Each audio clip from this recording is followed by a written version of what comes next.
Minus 10 degrees in New York City tomorrow morning. 75 degrees in Los Angeles the exact same day. That's an 85-degree difference across the same country in the same 24 hours. And honestly, this might be the most insane weather split we've seen all winter. So let me break down exactly what's happening, because half of you are about to freeze, while the other half is literally wearing shorts. Right now, a massive Arctic blast is slamming into the East Coast, and it's not playing around. We're talking dangerous, life-threatening cold that's going to make tomorrow feel absolutely brutal. New York City is waking up to highs, barely cracking 20 degrees, with wind chills dropping below minus 10. That's the kind of cold where your face hurts the second you step outside. And it's not just the cold. You've got scattered snow showers in the morning, overcast skies, and brutal winds all day. If you're in Manhattan, Brooklyn, or anywhere in the metro area, bundle up like your life depends on it, because it kinda does. Washington, D.C. is getting hammered just as hard, with highs around 18 to 25 degrees. Light snow, strong winds, and wind chill warnings all over the place. Honestly, if you don't absolutely have to go outside tomorrow in DC,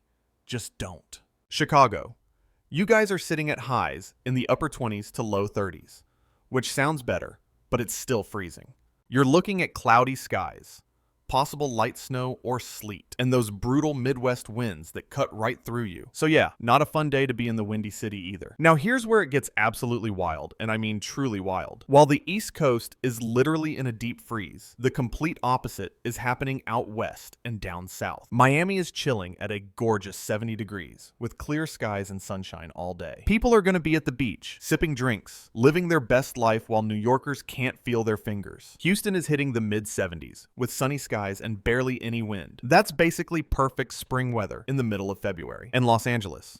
You guys are looking at 75 to 77 degrees, with nothing but sunshine and good vibes. Meanwhile, folks on the East Coast are wondering if they'll survive the walk to their car. Phoenix is enjoying low to mid 70s, with dry, sunny conditions, which honestly just feels like rubbing salt in the wound at this point. So yeah, we've got two completely different Americas happening tomorrow. One half is bundled up in layers, praying their heating bill doesn't bankrupt them, and the other half is debating whether to hit the pool or the beach. Alright, quick question for you guys, because I'm genuinely curious. Drop a comment right now with your city and what your weather's looking like tomorrow. East Coast, if you're freezing, drop a snowflake emoji and your temp. West Coast or down south, if you're living in paradise, drop a sun emoji and flex on everyone. I want to see just how insane this weather map really is across the country. Now let me tell you what's coming next, because this pattern is far from over. This Arctic air is going to lock in across the entire Northeast and Mid-Atlantic for the next few days. We're talking sustained, dangerous cold through at least Sunday, maybe even into early next week. And for those of you in the Appalachian Mountains or parts of New England, you could see additional snowfall stacking up over the weekend. Some areas are still sitting on over a foot of snow from the last storm, and this is just going to add more on top. So if you're planning to travel anywhere in the Northeast this weekend, seriously reconsider. The roads are going to be icy, visibility is going to be rough with blowing snow, and the wind chill is just going to make everything miserable. Now, here's the thing that has me really paying attention. By the middle of next week, we're expecting a secondary system to develop as warmer air starts pushing back north from the Gulf. That means we could see these two massive air masses collide again. And when Arctic air crashes into warm, moist air from the south, that's when you get your big winter storms. We're talking potential for significant snowfall across the Great Lakes, the Ohio Valley, and possibly even back into the Northeast. It's still a few days out, so the models are going to shift, but the setup is definitely there. And honestly, this has been the story of the entire winter. These wild temperature swings and back-to-back storm systems. For those of you out in the Rockies and the Mountain West, there's also some good news coming your way. A low-pressure system is expected to move through mid-next week, bringing some much-needed snowfall to the higher elevations. If you're a skier in Colorado or Utah, this could finally bring some fresh powder after what's been a pretty rough season so far. Salt Lake City has been getting absolutely robbed this winter with barely any snow, which is just insane when you think about it. But that should start to change as more moisture gets pumped into the region over the next week or two. Alright, let me give you a few more city breakdowns so you know exactly what to expect. Boston, you guys are in for a rough one tomorrow, with temps in the upper teens and brutal wind chills. Expect blustery conditions, possible light snow, and wind gusts that could knock out power in some areas. Philadelphia is looking at similar conditions. Highs around 20 degrees, with overcast skies and that bone-chilling wind. If you're commuting tomorrow, leave early and drive slow because roads are going to be slick. Atlanta, You're actually sitting pretty decent right now, with temps in the 40s and 50s. But keep an eye on that front coming late next week. You could see a cool down, and possibly some rain, as that system moves through. Dallas is going to be gorgeous, mid-70s with sunshine, which honestly just feels unfair when you look at what the Northeast is dealing with. And for those of you in Seattle or Portland, you're looking at typical Pacific Northwest weather. Cloudy, damp, temps in the 40s and 50s. Nothing too crazy, but definitely not beach weather either. Now here's what I really want to know from you guys. And this is important. What city do you want me to cover in more detail in the next update? If there's a specific area you're watching or you're trying to plan travel to, drop it in the comments and I'll try to break it down. I'm seeing a ton of questions about the Midwest and the Great Lakes, so I might do a deep dive on that region next. Alright, here's the bigger picture you need to understand. We're entering a really active pattern for the second half of February, and that means more wild weather is coming. The polar vortex is showing signs of becoming unstable again, which could unleash another major blast of Arctic air. If that happens around the 3rd or 4th week of February, we could be looking at another round of dangerous cold and significant snow. And here's the kicker.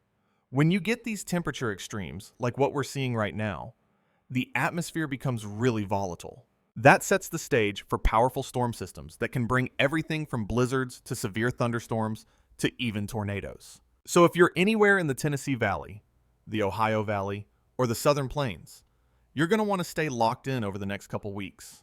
This is exactly the kind of setup that produces those massive multi-day storm events. Now, I know a lot of you are probably wondering, is this normal? And honestly, yeah, big temperature swings in February are totally normal for the US.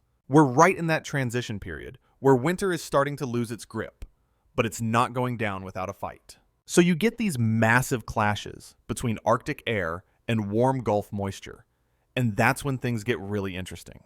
What makes this year a bit unusual is just how extreme the swings have been.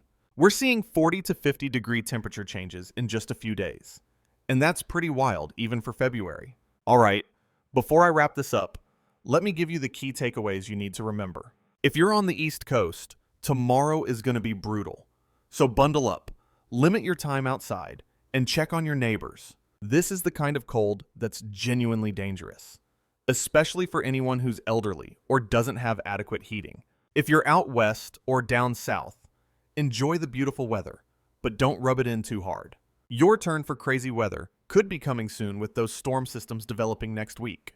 And for everyone in between, pay close attention to the forecast over the next few days, because things are going to change fast. One day you could be in the 20s. The next day you're pushing 60, and then a storm rolls through and drops 6 inches of snow. That's just how February works. And this year it's on steroids. Now, seriously, go drop that comment right now with your city and your weather. I want to see how crazy this map looks with real reports from people all across the country. And if you found this breakdown helpful, make sure you're following so you don't miss the next update. Because trust me, with the pattern we're in right now, there's going to be a lot more weather news coming your way over the next couple weeks. I'm going to be tracking that midweek system really closely, and I'll have a full breakdown ready as soon as the models lock in. Bottom line, this weekend is no joke for the eastern half of the country. We're talking dangerous cold, possible additional snow, and conditions that could shut down travel in a lot of areas.